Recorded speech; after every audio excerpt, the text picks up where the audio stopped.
Price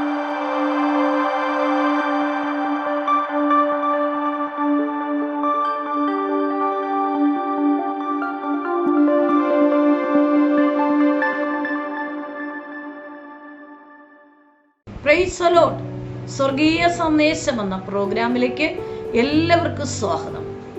പ്രിയ ദൈവമക്കളെ, ഇന്നത്തെ എപ്പിസോഡിൽ ഞാൻ നിങ്ങളുമായി പങ്കുവയ്ക്കുന്ന വിഷയം നിന്നെ കൈപിടിച്ച് ഉയർത്തുന്ന ദൈവം. സങ്കീർത്തനങ്ങൾ 17:7 ആ വാക്യം ഇങ്ങനെയാണ്: നിന്നെ ശരണമാക്കുന്നവരെ അവരോട് എതിർക്കുന്നവരുടെ കയ്യിൽ നിന്നും നിന്റെ വലം കൈയാൽ രക്ഷിക്കുന്നതിനായുള്ളവേ നിന്റെ അത്ഭുത കാരുണ്യം കാണിക്കണമേ. ദൈവത്തിൻ്റെ കരത്തെക്കുറിച്ചാണ് നമ്മൾ ഈ ഭാഗത്ത് കാണുന്നത്. അതായത് എതിർക്കുന്നവരുടെ കയ്യിൽ നിന്നും നിന്നെ വലം കൈയാൽ രക്ഷിക്കുന്നതിനായുള്ളവേ. നമുക്ക് വിരോധമായി വരുന്ന ഏതൊരു പ്രതികൂലത്തിൻ്റെ നടുവിൽ നമ്മെ രക്ഷിക്കുന്ന ആ ദൈവത്തിൻ്റെ വലംകരം നമുക്ക് വേണ്ടി പ്രവർത്തിക്കുകയാണ്. ഈ സങ്കീർത്തന ഭാഗം എഴുതിയിരിക്കുന്നത് ദാവീദിന്റെ ഒരു സങ്കീർത്തനമാണ്. ഈ സങ്കീർത്തനം എഴുതുന്ന സന്ദർഭം ദാവീദും യോനാഥാനും അത്രത്തോളം പ്രാണന് തുല്യം സ്നേഹിതരായിരുന്നു. യോനാഥാന്റെ ഹൃദയം ദാവീദിനോട് പറ്റിയിരുന്നു എന്ന് നമ്മൾ കാണുന്നു. അതേ പ്രിയപ്പെട്ടവരെ, ചില സന്ദർഭങ്ങളിൽ നമ്മൾ പ്രാണന് തുല്യം പറ്റിയിരിക്കുന്നവരുമായിട്ട് ചില ദൈവീക പദ്ധതികൾക്ക് വേണ്ടി, ചില ദൈവീക പ്ലാനിങ്ങിന് വേണ്ടി നിന്നെയും എന്നെയും കുറിച്ചുള്ള ദൈവത്തിന്റെ ചില പദ്ധതികൾ പൂർത്തീകരിക്കുവാൻ ചില വ്യക്തികളിൽ നിന്നും, നമ്മൾ പ്രാണന തുല്യം സ്നേഹിക്കുന്നവരിൽ നിന്നൊക്കെ ചില അകൽച്ചകൾ സ്വർഗത്തിലെ ദൈവം ചില സന്ദർഭങ്ങളിൽ, ഘട്ടങ്ങളിൽ ചെയ്യുവാനിടയാകും. അതൊരിക്കലും നിന്റെ തിന്മയ്ക്കായിട്ടല്ല, അത് നിന്റെ നന്മയ്ക്കായത്രേ. ഈ പാട്ട് ദാവീദ് പാടുമ്പോൾ യോനാഥാനുമായിട്ടുള്ള അത്രത്തോളം പ്രാണന തുല്യം അവർ ചേർന്നിരിക്കുവാനിടയായി. യോനാഥാന്റെ ഹൃദയം ദാവീദിനോട് പറ്റിയിരുന്നു. അങ്ങനെയുള്ള സ്നേഹബന്ധത്തിൽ നിന്നും ഇവർ രണ്ടുപേരും ഒരകൽച്ചയിലേക്ക് വരുവാനിടയായി. ആ സമയത്ത് താൻ ഓടുമ്പോൾ, ആ സമയത്ത് അവർ പിരിഞ്ഞിരിക്കുന്ന സമയം, എൽഗാദി ദുർഗങ്ങളിൽ പാർക്കുവാൻ തക്കവണ്ണം ദാവീദിടയായി. യോനാഥാനും ദാവീദുമായിട്ട് പിരിയപ്പെടുകയാണ്. പിരിയുമ്പോൾ താൻ പല ഗുഹകളിൽ ചെന്ന് പാർക്കുവാനിടയായി. ആ സമയത്ത് ദൈവത്തിന്റെ പരിശുദ്ധാത്മാവ് തന്റെ നാവിന്റെ തുമ്പിൽ ദാവീദിന്റെ ജീവിതത്തിൽ പകർന്നു കൊടുത്ത പാട്ടുകളിൽ ഒന്നാണ് 17-ാമത്തെ സങ്കീർത്തനം. അതിൽ 7-ാമത്തെ വാക്യം നമ്മൾ വായിക്കുവാനിടയായി: നമ്മൾ എവിടെയായിരുന്നാലും നമ്മെ രക്ഷിക്കുന്ന ഒരു വലംകരം, നമ്മളായിരിക്കുന്ന ഏത് ദുർഗങ്ങളിലായിരുന്നാലും, ഏത് ഗുഹകളുടെ അടിഭാഗത്തായിരുന്നാലും, ഏത് താഴ്വാരയുടെ കീഴിലായിരുന്നാലും, ഏത് ശത്രുവിന്റെ മുന്നിൽ നീ അകപ്പെട്ടാലും നിന്നെ വിടുവിക്കുന്ന ദൈവത്തിന്റെ കരമിറങ്ങി നിന്നെ കൈപിടിച്ച് ഉയർത്തുന്ന ദൈവമാണ്. ആയിരിക്കുന്ന സാഹചര്യത്തിൽ മുങ്ങിപ്പോകുവാൻ സർവശക്തനായ ദൈവം നമ്മെ അനുവദിക്കത്തില്ല. എന്നെ കേൾക്കുന്ന ദൈവമക്കളെ, ആയിരിക്കുന്ന സാഹചര്യങ്ങൾ മുങ്ങിപ്പോകുവാൻ ദൈവം അനുവദിക്കത്തില്ല. ഒരുപക്ഷെ ചില പ്രതിസന്ധികൾ വരുമ്പോൾ നമ്മൾ മുങ്ങിപ്പോകുമെന്ന് നോക്കി നിൽക്കുന്നവർ നമ്മെ നോക്കി പരിഹസിക്കുമ്പോൾ, മുങ്ങിപ്പോകുവാൻ സർവശക്തനായ ദൈവം അനുവദിക്കത്തില്ല. നീ കർത്താവിന് വേണ്ടി ഒരു സ്റ്റെപ്പ് മുന്നോട്ട് വെച്ചാൽ നിന്റെ ജീവിതത്തെ കൈപിടിച്ച് നിന്റെ അനുഗ്രഹമായിട്ട് നിന്നെ മുന്നോട്ട് കൊണ്ടുപോകുന്ന സർവശക്തനായ ദൈവമത്രേ നിന്റെ കരങ്ങളിൽ പിടിച്ചിരിക്കുന്നത്. നീ കർത്താവിന് വേണ്ടി ഒരു സ്റ്റെപ്പ് മുന്നോട്ട് വെക്കുക. ഒരിക്കലും നീ പുറകോട്ട് പോകരുത്. പ്രതിസന്ധികളോ കഷ്ടങ്ങളോ ബുദ്ധിമുട്ടുകളോ ഇല്ലാത്ത മനുഷ്യനില്ല. പക്ഷേ എന്നെ കേൾക്കുന്ന ദൈവമക്കളെ, ദൈവസന്നിധി ഒരു സ്റ്റെപ്പ് മുന്നോട്ട് വെക്ക്. ഒരിക്കലും നീ പരാജയപ്പെട്ടു പോകാൻ എൻ്റെ ദൈവം അനുവദിക്കത്തില്ല.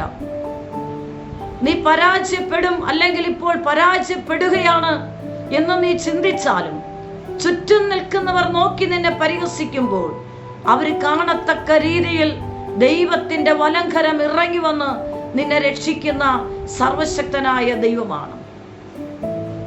ആ ദൈവത്തിന്റെ വലംകരങ്ങളിൽ താണിരിക്കുന്നുവെങ്കിൽ സർവശക്തനായ ദൈവം നിന്നെ കൈപിടിച്ച് ഉയർത്തുന്ന ദൈവമാണ്. വളരെ അനുഗ്രഹത്തോടുകൂടെ ദാവീദ് പാടി, ദൈവത്തിന്റെ വലംകരമാണ് എന്നെ രക്ഷിക്കുന്നത്. അത്രത്തോളം പ്രാണന തുല്യം സ്നേഹിച്ച യോനാഥാനുമായിട്ട് തനിക്കൊരു വേർപാട്, അതായത് വേർപിരിയുന്ന ഒരു രംഗമുണ്ടാകുന്നു. ഒത്തിരി വേദന കാണും. പക്ഷേ താൻ പല ദുർഗങ്ങളിൽ ചെന്ന് പാർക്കുകയാണ്. പല ഗുഹകളിൽ ചെന്ന് പാർക്കുമ്പോഴും പല ഒറ്റപ്പെടലൊക്കെ തനിക്കുണ്ടാകുകയാണ്. പക്ഷെ തന്റെ ജീവിതത്തിൽ പുതിയ പുതിയ ദൈവപ്രവൃത്തികൾ തന്നിലൂടെ ചെയ്യുവാൻ ദൈവത്തിന്റെ ആത്മാവ് ചില ബന്ധങ്ങളിൽ നിന്നും അകറ്റുന്നത് ദൈവത്തിന്റെ പ്രവൃത്തികൾക്കാണ്. എന്നെ കേൾക്കുന്ന ആരോട് പരിശുദ്ധാത്മ പറയുന്നു, ചില ബന്ധങ്ങളിൽ നിന്നും, പ്രാണന് തുല്യം സ്നേഹിച്ചിരിക്കുന്ന ചില ബന്ധങ്ങളിൽ നിന്നും നിനക്ക് ചില അകൽച്ചകളോ, ചില വേറിട്ടിരിക്കേണ്ട സന്ദർഭങ്ങളോ, വേർപിരിഞ്ഞിരിക്കേണ്ട സാഹചര്യങ്ങളോ നിന്റെ ജീവിതത്തിൽ ഉണ്ടാകുന്നുവെങ്കിൽ അതൊരിക്കലും നിന്റെ തകർച്ചയ്ക്കല്ല, അത് നിന്റെ ജീവിതത്തിന്റെ വിടുതലിന് കാരണമായി തീരും. കാരണം നീ ദൈവത്തിനുള്ളതാണ്. നിന്നിലൂടെ കർത്താവിന് ചില പ്ലാനിങ്, ചില ദൈവത്തിന്റെ ഉദ്ദേശം നിന്നിലൂടെ സ്വർഗത്തിലെ ദൈവത്തിന് ചെയ്തെടുക്കാനുണ്ട്. പക്ഷെ നീ ആയിരിക്കുന്ന സാഹചര്യത്തിൽ ഒരുപക്ഷെ നീ ഒറ്റപ്പെട്ട് ചില സാഹചര്യങ്ങളായിരിക്കുമ്പോൾ തകർന്നു പോകുമെന്ന് നീ ചിന്തിക്കുന്നുവെങ്കിൽ നീ കർത്താവിന് വേണ്ടി ഒരു സ്റ്റെപ്പ് മുന്നോട്ട് വെക്ക്. നിന്നെ ഇറങ്ങി വന്ന് വലം കൈ കൊണ്ട് പിടിച്ച് നിന്നെ ഉയർത്തി മാനിക്കുന്ന ദൈവമാണ്. അവിടെ നീ തകർന്നു പോകാൻ അനുവദിക്കത്തില്ല. അവിടെ നീ ഉടഞ്ഞു പോകാൻ അനുവദിക്കത്തില്ല. നിന്റെ ജീവിതത്തിൽ അവിടെ നീ പരാജയപ്പെടാൻ അനുവദിക്കത്തില്ല. നീ അവിടെ വിഷയത്തിൽ മുങ്ങുവാൻ ദൈവം അനുവദിക്കത്തില്ല. ഏത് വിഷയത്തിന്റെ നടുവിൽ നീ മുങ്ങിയാലും അവിടെ ഇറങ്ങി വന്ന് കൈപിടിച്ച് നിന്നെ ഉയർത്തി മാനിക്കുന്ന സർവശക്തനത്രേ ഞാനും നിങ്ങളും ആരാധിക്കുന്നത്. എന്നെ കേൾക്കുന്ന ആരോ ദൈവശബ്ദം എന്നോ ആമേൻ പരിശുദ്ധാത്മ പറയുന്നു, ഏതൊക്കെ സാഹചര്യത്തിൽ മുങ്ങുകയാണ്, ഇനി കയറി വരാൻ സാധ്യമല്ല എന്ന് നിങ്ങൾ ചിന്തിക്കുന്നുണ്ടോ? എന്നാൽ നിന്നെ വലം കൈ കൊണ്ട് പിടിച്ച് രക്ഷിക്കുന്ന ആ സർവശക്തനത്രേ, ആ സർവശക്തന് മാത്രമേ നിന്നെ രക്ഷിപ്പാൻ കഴിയത്തുള്ളൂ. നീ വിശ്വസിക്ക്. ആ കർത്താവിലേക്ക് നീ നോക്ക്. നീ പ്രതീക്ഷിച്ചവർ പലരും നിന്നെ കൈപിടിച്ച് ഉയർത്തേണ്ട സമയത്ത് നിന്നിൽ നിന്ന് പിരിഞ്ഞു പോയിട്ടുണ്ടെങ്കിൽ നീ മുങ്ങിത്തപ്പുവാൻ ദൈവം അനുവദിക്കത്തില്ല. ആ യേശുവിനെ നീ വിളിക്ക്. നിന്റെ സാഹചര്യങ്ങളിൽ ഇറങ്ങി വന്ന് കൈപിടിച്ച് ഉയർത്തുന്ന ആ ദൈവത്തിന്റെ കരങ്ങളിൽ നിങ്ങൾ സമർപ്പിക്കാമോ? തിരുവചന ഭാഗങ്ങളിൽ പുതിയ നിയമ ഭാഗത്ത് മത്തായി സുവിശേഷം 14-ാം അധ്യായത്തിൽ യേശു കടൽ മീതെ നടക്കുന്ന ഒരു സന്ദർഭം നമ്മൾ കാണുകയാണ്. ശിഷ്യന്മാർ പടകിൽ കയറി അക്കരയ്ക്ക് പോയി. ആ സമയത്ത് യേശു തനിയെ പ്രാർത്ഥിക്കാൻ മലയിൽ കയറിപ്പോയി. മലയിലായിരുന്ന യേശു പെട്ടെന്നും താഴേക്ക് ഇറങ്ങി വന്നു. ആ സമയത്ത് തനിയെ പടകിൽ കയറി അക്കരയ്ക്ക് യാത്ര ചെയ്ത തന്റെ ശിഷ്യന്മാർ അപകടത്തിൽപ്പെട്ടിരിക്കുകയാണ്. അവരവിടെ ഭാരപ്പെടുകയാണ്. അവർ പല നാഴിക കരവിട്ട് പല നാഴിക പോയി. യേശു മലയിൽ നിന്ന് ഇറങ്ങി ആ വെള്ളത്തിലൂടെ നടന്നു വരികയാണ്. ദൂരെ നിന്ന് യേശു വെള്ളത്തിലൂടെ നടന്നു വരുന്നത് കണ്ടപ്പോൾ ശിഷ്യന്മാർ ദൂരെ നിന്ന് കണ്ടതുകൊണ്ട് അത് ഭൂതമെന്നവർക്ക് തോന്നി. അവര് നിലവിളിച്ചു, ഭൂതം വരുന്നു എന്ന്. എന്നാൽ യേശു പറഞ്ഞു, ഭയപ്പെടേണ്ട, ഞാനാകുന്നു. ആ 14-ാം അധ്യായത്തിൽ യേശു അവരോട് പറയുന്നത് പേടിക്കേണ്ട. ഉടനെ യേശു അവരോട് പറയുകയാണ്, ധൈര്യപ്പെടുവിൻ, ഞാനാകുന്നു, പേടിക്കേണ്ട എന്ന് പറഞ്ഞു. 14-ന്റെ 27-ാമത്തെ വാക്യത്തിലാണ്, നിങ്ങൾ മുങ്ങിപ്പോകത്തില്ല, നിങ്ങൾ ഭാരപ്പെടേണ്ട, നിങ്ങൾ പടകിൽ പല നാഴിക കരവിട്ടു പോയെങ്കിലും നിങ്ങളെ രക്ഷിക്കാനത്രേ ഞാൻ ഇറങ്ങി വരുന്നത്. ഞാനാകുന്നു, യേശു ആകുന്നു, അതുകൊണ്ട് നിങ്ങൾ പേടിക്കേണ്ട. യേശുവിന്റെ ഈ വാക്ക് കേട്ടപ്പോൾ പത്രോസിന് മനസ്സിലായി, ഉറപ്പായിട്ടും മലയിൽ കയറി പ്രാർത്ഥിക്കാൻ പോയ സർവശക്തനായ കർത്താവാണ്. പത്രോസ് ഉറപ്പ് വരുത്തി. പത്രോസ് യേശുവിനോട് പറഞ്ഞു, ഗുരു, യേശുവേ, നീയാണെങ്കിൽ എനിക്കും നിന്നോടൊപ്പം ആ വെള്ളത്തിൽ ഇറങ്ങി നടന്നു വരാൻ എനിക്ക് ആഗ്രഹമുണ്ട്, ഞാനും ഇറങ്ങി വരട്ടെ എന്ന് ചോദിച്ചു. ആ സമയത്ത് യേശു പത്രോസിനോട് പറയുന്നത് ഇങ്ങനെയാണ്. അതിന് പത്രോസ്, കർത്താവേ, നീ ആകുന്നു എങ്കിൽ ഞാൻ വെള്ളത്തിൽ മേൽ നിന്റെ അടുക്കൽ വരേണ്ടതിന് കൽപ്പിക്കണം എന്ന് പറഞ്ഞു. വരിക എന്നവൻ പറഞ്ഞു. പത്രോസ് പടകിൽ നിന്നിറങ്ങി യേശുവിന്റെ അടുക്കൽ ചെല്ലുവാൻ വെള്ളത്തിൽ മേൽ നടന്നു. എന്നാൽ അവൻ കാറ്റ് കണ്ട് പേടിച്ച് മുങ്ങുകയാൽ കർത്താവെ എന്നെ രക്ഷിക്കണമേ എന്ന് നിലവിളിച്ചു. യേശു ഉടനെ കൈ നീട്ടി അവനെ പിടിച്ചു. അല്പവിശ്വാസിയെ, നീ എന്തിനെ സംശയിച്ചു എന്ന് പറഞ്ഞു. ആ വാക്യത്തിൽ ഇങ്ങനെ പറയുന്നു, യേശു ഉടനെ കൈ നീട്ടി അവനെ പിടിച്ചു. അതേ പ്രിയപ്പെട്ടവരെ, കൈ നീട്ടി പിടിച്ച് രക്ഷിക്കുന്നവനാണ് സർവശക്തനായ ദൈവം. നീ കർത്താവിന് വേണ്ടി ഒരു സ്റ്റെപ്പ് മുന്നോട്ട് വെച്ചാൽ നിന്റെ മുന്നിലുള്ള പ്രതിസന്ധി നിന്നെ മുക്കിക്കളയുവാൻ നോക്കുമ്പോൾ ഒരുപക്ഷെ പ്രശ്നങ്ങൾ നിന്നെ മുക്കുന്ന രീതിയിൽ നിന്റെ മുന്നിലോട്ട് വരും. പക്ഷേ നീ യേശുവിന്റെ നാമത്തിൽ ഒരു സ്റ്റെപ്പ് മുന്നോട്ട് വെക്കുമ്പോൾ പ്രതീക്ഷിക്കാത്ത മേഖലയിൽ നിന്നെ മുക്കിക്കളയുന്ന വെള്ളത്തിനടിയിൽ നിന്നോ ആകാശമണ്ഡലത്തിൽ നിന്നോ നിനക്ക് പ്രതികൂലങ്ങൾ വന്നാലും നീ തളർന്നു പോകേണ്ട. നീ യേശുവേ എന്ന് വിളിച്ചാൽ മതി. ഇവിടെ പത്രോസ് ഒരു സ്റ്റെപ്പ് മുന്നോട്ട് വെക്കുന്നു. വെള്ളത്തിൽ മേൽ ഇറങ്ങി യേശുവിന്റെ അടുക്കിലേക്ക് പോകുവാൻ അവൻ മുന്നോട്ട് സ്റ്റെപ്പ് വെക്കുകയാണ്. പക്ഷെ പെട്ടെന്നൊരു ചിന്ത, വെള്ളമാണല്ലോ എന്ന് ചിന്തിച്ചപ്പോൾ താൻ താഴോട്ട് മുങ്ങിപ്പോകാനിടയായി. ഉടനെ യേശു കൈ നീട്ടി അവനെ പിടിച്ചു. ഇതാണ് നമ്മുടെ കർത്താവിന്റെ പ്രത്യേകത. എന്നെ കേൾക്കുന്ന ദൈവമക്കളെ, മുങ്ങിപ്പോകുമെന്ന് നീ ചിന്തിക്കുന്ന സ്ഥാനത്ത് നോക്കിക്കൊണ്ട് നിൽക്കുന്നവനല്ല നമ്മുടെ കർത്താവ്. നീ മുങ്ങിപ്പോകുമ്പോൾ നിന്നെ കൈ നീട്ടി പിടിച്ച് നീ മുങ്ങിപ്പോകത്തില്ല.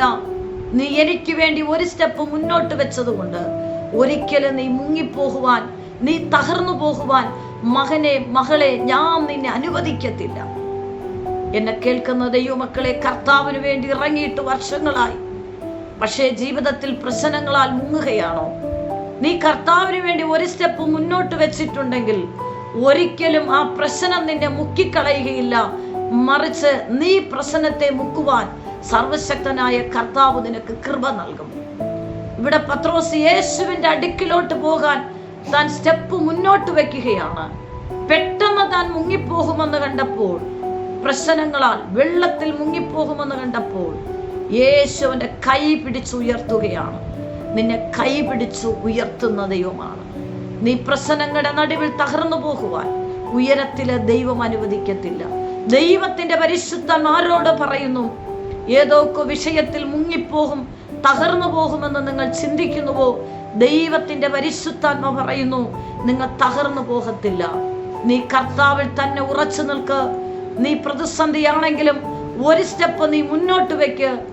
നിന്നെ മുക്കിക്കളയുന്ന പ്രശ്നത്തെ സ്വർഗത്തിലെ ദൈവം മാച്ചു കളഞ്ഞിട്ട് നിന്നെ മുങ്ങിപ്പോകാൻ അനുവദിക്കാതെ കൈ പിടിച്ച് നിന്നെ ഉയർത്തുന്ന ആ സർവശക്തനായ ദൈവത്തിന്റെ കരങ്ങൾ ഏൽപ്പിച്ചു കൊടുക്കുക. നിങ്ങൾ ആരെങ്കിലും ഏതെങ്കിലും പ്രതിസന്ധിയിൽ മുങ്ങിപ്പോകുമെന്ന് ചിന്തിക്കുന്നുവോ? നീ യേശുവിനെ നോക്കി ഒരു സ്റ്റെപ്പ് മുന്നോട്ട് വെക്ക്. നിന്നെ കൈ പിടിച്ച് ഉയർത്തുന്ന ദൈവമാണ്. പ്രിയ ദൈവമക്കളെ, തകരുവാൻ എൻ്റെ യേശു അനുവദിക്കത്തില്ല. നിന്റെ ഹൃദയത്തിനകത്ത് യേശുവിന് സ്ഥാനമുണ്ടോ? നിന്റെ എല്ലാ സാഹചര്യങ്ങളിലും യേശുവിന് സ്ഥാനമുണ്ടോ? എങ്കിൽ നിന്റെ ജീവിതത്തിൽ ഒരിക്കലും നീ പരാജയപ്പെടത്തില്ല. നീ ഒരു സ്റ്റെപ്പ് മുന്നോട്ട് വെക്ക്. നീ അറിയാതെ വലതോ ഇടതോ പുറകിൽ നിന്നോ മുകളിൽ നിന്നോ താഴ്ഭാഗത്ത് നിന്നോ ഏത് സമയത്തെന്നല്ലാതെ നിന്നെ മുക്കിക്കളയുന്ന പ്രശ്നം നിന്നെ തകർത്ത് കളയാൻ വരുമ്പോൾ നീ സ്വർഗത്തിൽ അപ്പന്റെ സന്നിധിയിൽ ആ കണ്ണുകളിൽ നോക്കിക്കൊണ്ട് നീ മുന്നോട്ട് വെക്ക്. നീ താണു പോകുവാൻ ദൈവം അനുവദിക്കത്തില്ല. അവൻ നിന്നെ കൈ പിടിച്ച് ഉയർത്തുന്ന ദൈവമാണ്. ഏതോ ജോലി സംബന്ധിച്ച് ജോലിയുടെ മുഖത്തായിരിക്കുന്ന ആരോ പല വിഷയങ്ങളാൽ തകർന്ന്, മനസ്സ് തകർന്ന്, ഇനി എനിക്ക് മുന്നോട്ട് ഈ കമ്പനിയിൽ ഈ ജോലിയിൽ മുന്നോട്ട് തുടരാൻ കഴിയത്തില്ല എന്ന് ചിന്തിക്കുന്ന ആരോട് പരിശുദ്ധാത്മ പറയുന്നു, നീ അവിടെ തകർന്നു പോകാൻ അനുവദിക്കത്തില്ല. നീ അവിടെ ഉടഞ്ഞു പോകാൻ അനുവദിക്കത്തില്ല. നിന്നെ കൈപിടിച്ച് അവിടെ തന്നെ ഉയർത്തുന്ന ദൈവം, ആ കർത്താവിനെ നീ വിശ്വസിക്ക്. ആ കർത്താവിന് നിന്റെ ഹൃദയം കൊടുക്ക്. നിന്നെ ഒരു സ്റ്റെപ്പ് കൈപിടിച്ച് മുന്നോട്ട് കൊണ്ടുപോയി പരാജയപ്പെടുമെന്ന് നീ ചിന്തിക്കുന്ന സ്ഥാനത്ത് വിജയം നൽകി മാനിക്കുന്ന ദൈവമാണ്. അതേ പ്രിയപ്പെട്ടവരെ, കൈ പിടിച്ച് ഉയർത്തുന്ന ദൈവമാണ് നമ്മുടെ ദൈവം. ആ യേശുവിന് വേണ്ടി നീ സമർപ്പിക്ക്. ആ കർത്താവിന് വേണ്ടി നിന്റെ ഹൃദയത്തെ കൊടുക്ക്. ഈ കേൾക്കപ്പെട്ട ദൈവവചന പ്രകാരം നിന്റെ ഹൃദയത്തിൽ യേശുവിനെ നീ സ്വീകരിക്കുക. അവന് മാത്രം നീ സ്ഥാനം കൊടുക്കുക. ആ യേശുവിനോട് നീ ചേർന്നിരിക്കും. നീ കർത്താവിന് വേണ്ടി ഒരു സ്റ്റെപ്പ് നീ മുന്നോട്ട് വെക്ക്. നീ ഒരിക്കലും മുങ്ങിപ്പോകാൻ അനുവദിക്കത്തില്ല. കൈ പിടിച്ച് ഉയർത്തുന്ന ദൈവമാണ്. നിന്റെ ഏത് പ്രാർത്ഥനാ വിഷയങ്ങളും ആ കർത്താവിന്റെ കയ്യിൽ കൊടുത്ത് നീ ക്ഷമയോടിരിക്കുക. ആ വിഷയത്തെ സർവശക്തനായ കർത്താവ് ഒരു ദിവസം ഉയർത്തിക്കൊണ്ടുവരും. അതിലൊരു അത്ഭുതം നീ കാണും. രോഗികളായിരിക്കുന്ന ആരെങ്കിലും ഉണ്ടെങ്കിൽ ഞാൻ നിങ്ങൾക്കായി പ്രാർത്ഥിക്കാം. ഏതെങ്കിലും പ്രശ്നങ്ങളുടെ നടുവിൽ മുങ്ങിപ്പോകുമെന്ന് നിങ്ങൾ ആരും ചിന്തിക്കുന്നുവെങ്കിൽ ആ പ്രശ്നം നിങ്ങളെ മുക്കത്തില്ല. യേശു ആ പ്രശ്നങ്ങളെ മുക്കി നിങ്ങളെ അവിടെ നിന്ന് കൈ പിടിച്ച് ഉയർത്തുന്ന ദൈവമാണ്. ആ കർത്താവിന്റെ കരങ്ങൾ കൊടുക്ക്. ഞാൻ നിങ്ങൾക്ക് വേണ്ടി പ്രാർത്ഥിക്കാം. പരിശുദ്ധ കർത്താവേ, നിമിഷത്തിനായി നന്ദി. ഈ ദൈവശബ്ദം കേൾക്കുന്ന ദൈവജനത്തിനായി സ്തോത്രം. ഏതെങ്കിലും പ്രശ്നങ്ങളുടെ നടുവിൽ ഒരു മുങ്ങിപ്പോകുമെന്ന്, ഏതെങ്കിലും രോഗങ്ങളാൽ തകർന്നു പോകുമെന്ന് ശത്രു വെല്ലുവിളിക്കുന്നുവെങ്കിൽ ശത്രുവിന്റെ വെല്ലുവിളികളെ പൊട്ടിച്ചു മാറ്റി അങ്ങ് കൈ പിടിച്ചവരെ ഉയർത്തുന്നതിനായി സ്തോത്രം. അങ്ങയുടെ കരം കൊണ്ട് പിടിച്ചവരെ രക്ഷിക്കണമേ, അവരെ പരിപാലിക്കണമേ, സൗഖ്യമാക്കണമേ. എല്ലാ പ്രശ്നങ്ങൾക്കും ശാന്തത വരട്ടെ. യേശു ക്രിസ്തുവിന്റെ നാമത്തിൽ തന്നെ. ആമേൻ, ആമേൻ, ആമേൻ. God bless you. ആമേൻ. നിങ്ങൾക്കൊരു പ്രാർത്ഥന വിഷയമുണ്ടെങ്കിൽ ഈ സ്ക്രീനിൽ കാണുന്ന നമ്പറിൽ ഞങ്ങളെ കോൺടാക്ട് ചെയ്യുക. ഞങ്ങൾ നിങ്ങൾക്ക് വേണ്ടി പ്രാർത്ഥിക്കും. എല്ലാ ആഴ്ചയിലും തിങ്കളും ശനിയുമാണ് ഈ സന്ദേശം നിങ്ങൾക്ക് ലഭ്യമായിരിക്കുന്നത്. ഈ സന്ദേശം മറ്റുള്ളവരുമായി നിങ്ങൾ പങ്കുവയ്ക്കണം. ഈ ചാനൽ ഇതുവരെ സബ്സ്ക്രൈബ് ചെയ്തിട്ടില്ല എങ്കിൽ സബ്സ്ക്രൈബ് ചെയ്യുക. ദൈവരാജ്യത്തിനായി നമുക്ക് ഒരുമിച്ച് കൈകോർക്കാം. കർത്താവ് നിങ്ങളെ ധാരാളമായി അനുഗ്രഹിക്കുമാറാകട്ടെ. ആമേൻ.